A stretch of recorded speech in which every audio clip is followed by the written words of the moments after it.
Step in the dance looking like Shabba. Gold rings, gold chains, shining. Gold chaps, gold teeth when I'm rhyming. Stepping at the dance, it's a madness.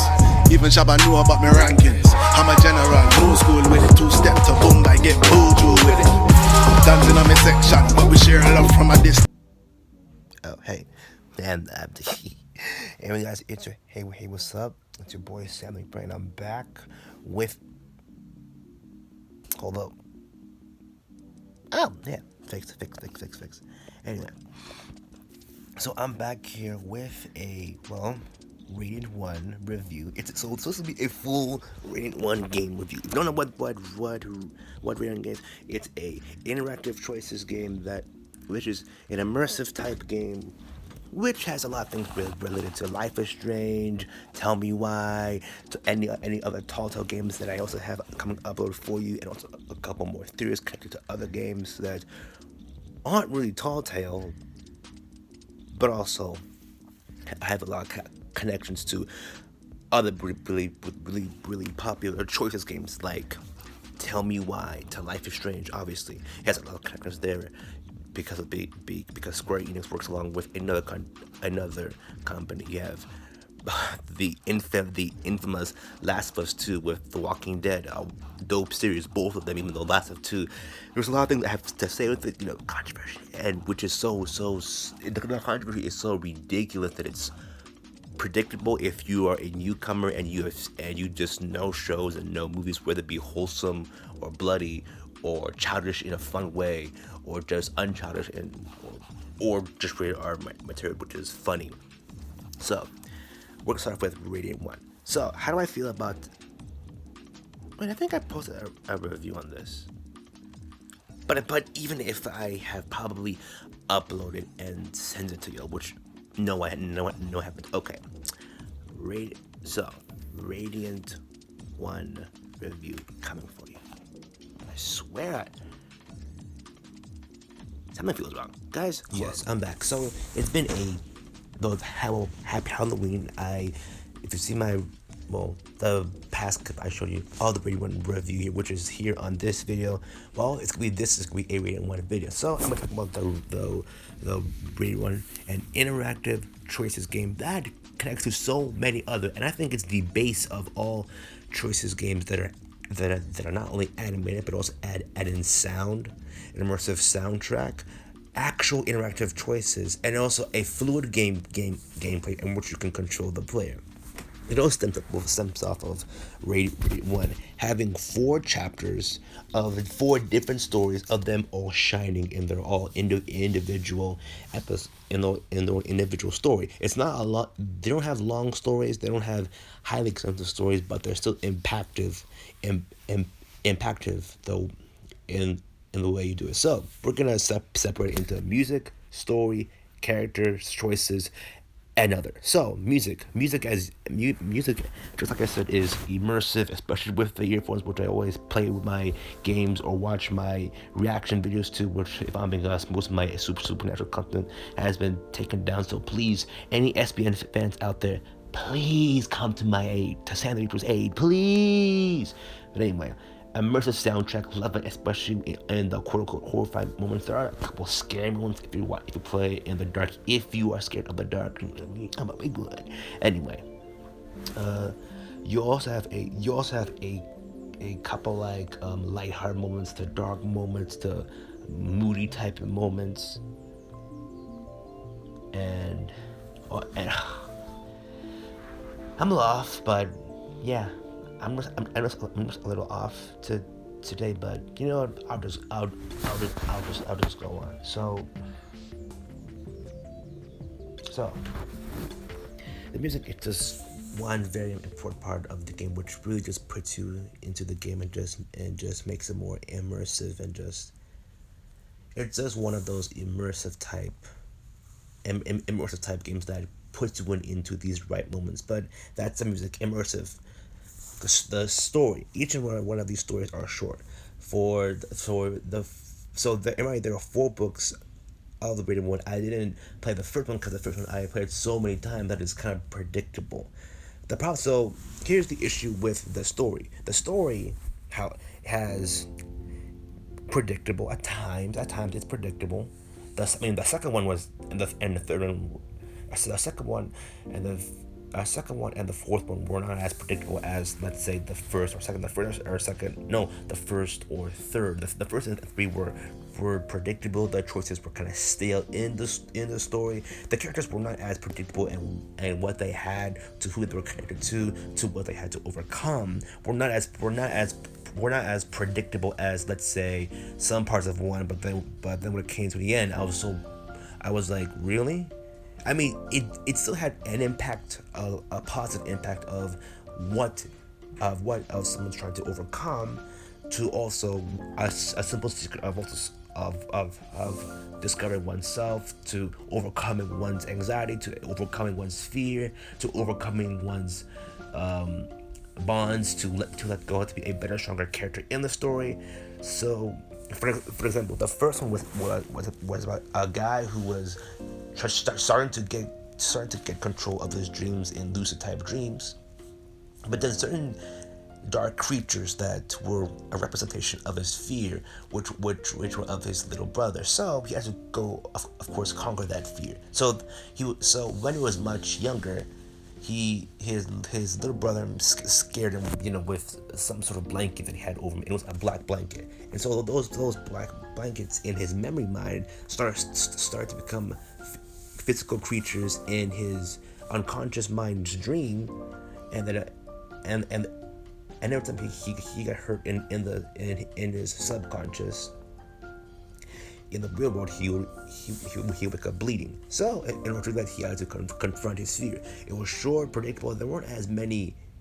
I won't get into that straight away, but it's short, somewhat predictable. It's impact. So even though the lesson is kind of predictable, like there isn't no explanation to how his fear could manifest in something like that. But I guess it comes up from how your fear haunts you. I mean, for me, I used to be afraid of a lot of things. I used to be afraid of supernatural entities. I used to be afraid of myself. I used to be afraid of a lot of things. So I can relate to that.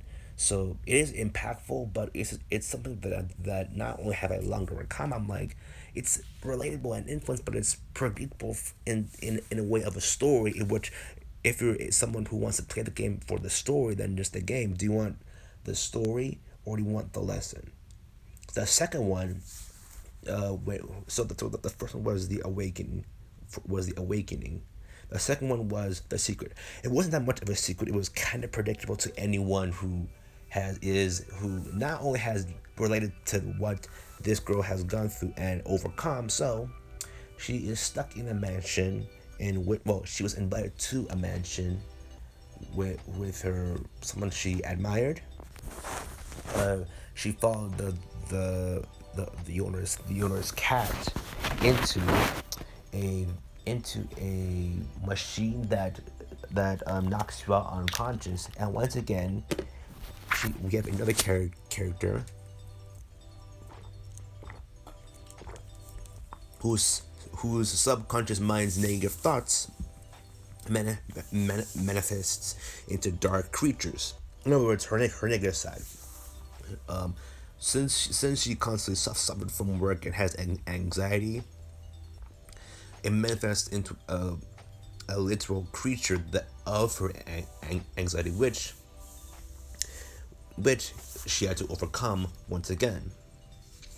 So there isn't that much explained. There is a lot of plot holes if you're a Rated 1 fan. If there was lore behind the Rated 1, if there was something like a book or a comic or an original game, there'd be lore to explain how does this machine work, which it is simple enough to say it knocks you out and inspects your mind. And yeah. So the second one, in comparison to the first one, there are actual challenges to complete. There's an actual hard as fuck boss fight that'll make you and then once you complete it, there's a but when you end it, you're like, it's meaningful and fun. But to me, it's not only predictable. there is no alternate ending. There is no alternate. There is no consequence. It's just one inevitable ending. I understand. I appreciate it. I enjoy it, but as a gamer and someone who loves the story and also just in where I am in life, it's just like, dog. This is not something this is not something I just this is not something that I just relate to. I have overcome this a long time ago, so it's predictable to someone like me. It may not be to the other person. The other person may appreciate these two stories, because as a gamer and as a storyteller, the second one, if I were to compare the first one to the second one, whether it be The Secret to the Awakening, the Awakening, you don't know what's happening because you are fresh into the block. The second one, the second one,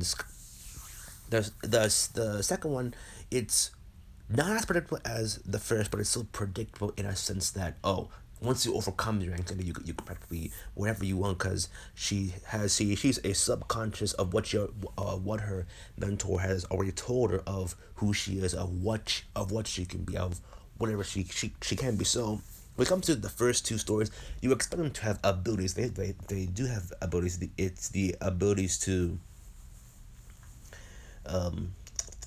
it's the ability to practically be whatever you want, and also the ability to overcome, the ability to live, to think, to be whatever the heck you want. So it's an understandable one, but I would like something deeper to challenge me. But at the same time, when it comes to the other games that are not rated one, it gets to the point that they challenge you to the point that you like, I can't take this shit anymore. And those ones I love. But similar to what type of rated one, let's stay focused on task. So the next one is The Lost. This one actually has a multiple choice, but based on the story which we're focusing on, it doesn't have an extensive story compared to the first and second one. The first and second one actually had a story and a backstory of the characters. When it comes to the third one, it's just two explorers trying to overcome the survival of their truck being fallen down into a broken ice cave, which broke apart, and another falling down into a cave. So you would feel for them. In fact, I did plenty word reaction to them. So the problem, which is not really a problem. So I'm trying to get some positive out of this real quick. There are, based on the story, there are actually multiple choices. There are actually consequences, but not that many consequences, which I enjoy. There is also there's stakes, but not as many stakes compared to, let's say, the first and second one, in which if you fail the boss, you lose, but it's a game over, I think, which can restart. So inevitably he breaks his leg. She knocks, like she's unconscious, but in the end they escape. And there's a weird part in which you have a choice to give up, but he's filled with determination and he's back on actually. It's not that cringy, but you can tell that he didn't really give it his all, and then he did it, which is not bad. It's survival, not survival of the fittest. It's more of just overcoming willpower. Yes, he became to be a better, stronger explorer, person, journalist, a pathfinder. It's fun. It's story-wise, when it comes to the three characters already that I mentioned. The first one, it's him overcoming his fears, him having a stalemated life because of his fear, and also, yes, if he tries to master his dream, but his fear comes rob him of his joy and his identity. Same with the second one with the anxiety. Third one, that he is a realist to the point that he believes in numbers. Note, I like to calculate, but it's for fun. I still believe that there are like thousands of different alternate choices and realities based on your choice, not just game wise, which also affects reality, but also in our reality when it comes to choices. Last but not least, rated one is The Triangle. This one is actually jokes, because I relate this one so personally that regardless of this choice, because there is no inevitable option. There are two options here, so it's not as detrimental as the first two. It's about this guy who didn't have the balls or the dick to tell his girlfriend that he was leaving with his parents to a different state. He leaves. She never knows, and years later they meet up in a plane going across the Bermuda Triangle. She moved on. She's married. Well, no, she's still mad at him for not telling him. And so the Bermuda Triangle takes him to alternate dimensions, and of course he goes back into a timeline in which he sees him and his girlfriend at his prom date. Well, him and his girlfriend at prom, and he has a chance to tell it, but doesn't mush up the balls, even when he takes us, even when he defends her from a bully.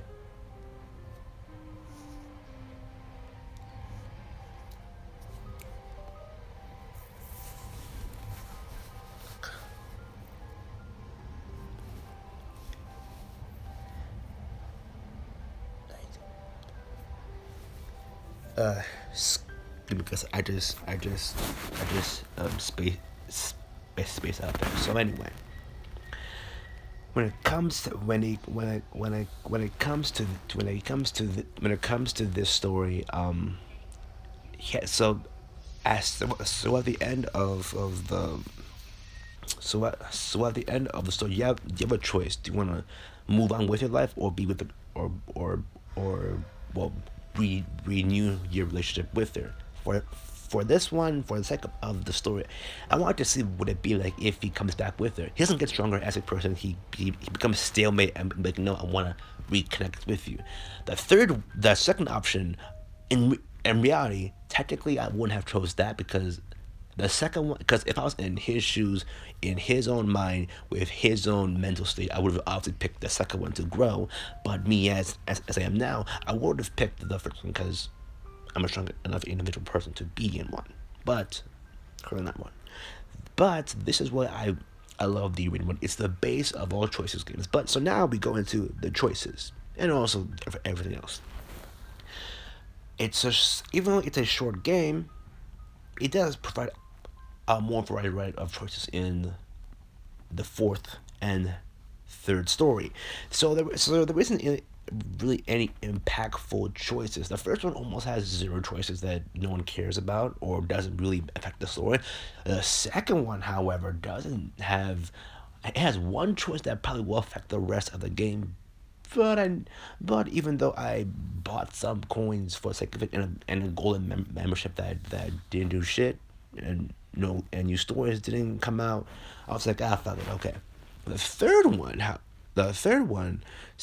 had a couple choices that would alternate your path. If you see my alternate choices in Rating 1, go check it out. My fourth one, however, had multiple impactful choices, and depending on which choice you make, impacts the inevitable, and which you can switch to. So I'm glad there are more choices that can affect the Rating 1 as a whole. So in closing, the Rated 1, I believe it's a impactful, immersive, relaxing, calming, relatable game. It's not as deep as Life is Strange, let alone The Walking Dead, let alone Tell Me Why, let alone any other choices games, let alone some other choices games I'm going to show you after the Rating 1 is over, which I'm done.